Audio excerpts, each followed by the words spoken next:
ஒரு நாள் இயேசு பேச்சிழந்த ஒருவரிடமிருந்து பேயை ஓட்டினார். பேய் வெளியேறவே பேச்சற்ற அவர் பேசினார். கூட்டத்தினர் வியந்து நின்றனர். அவர்களுள் சிலர், பேய்களின் தலைவனாகிய பெயல்செபூலை கொண்டே இவன் பேய்களை ஓட்டுகிறான் என்றனர். வேறு சிலர் அவரை சோதிக்கும் நோக்குடன் வானத்திலிருந்து ஏதேனும் ஓர் அடையாளம் காட்டுமாறு அவரிடம் கேட்டனர். இயேசு அவர்களுடைய சிந்தனைகளை அறிந்து அவர்களிடம் கூறியது, தனக்கு எதிராக தானே பிளவுபடும் எந்த அரசும் பாழாய் போகும். அவ்வாறே பிளவுபடும் வீடும் விழுந்துவிடும். சாத்தானும் தனக்கு எதிராக தானே பிளவுபட்டு போனால் அவனது அரசு எப்படி நிலைத்து நிற்கும்? பெயல்செபூலை கொண்டு நான் பேய்களை ஓட்டுகிறேன் என்கிறீர்களே.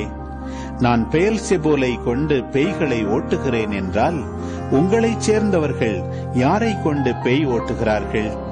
ஆகவே அவர்களே உங்கள் கூற்று தவறு என்பதற்கு சாட்சிகள். நான் கடவுளின் ஆற்றலால் பேய்களை ஓட்டுகிறேன் என்றால் இறையாட்சி உங்களிடம் வந்துள்ளது அல்லவா?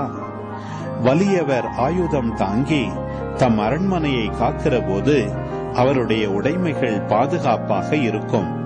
அவரை விட மிகுந்த வலிமையுடையவர் ஒருவர் வந்து அவரை வென்றால் அவர் நம்பியிருந்த எல்லா படைக்கலங்களையும் பறித்து கொண்டு கொள்ளை பொருளையும் பங்கிடுவார்.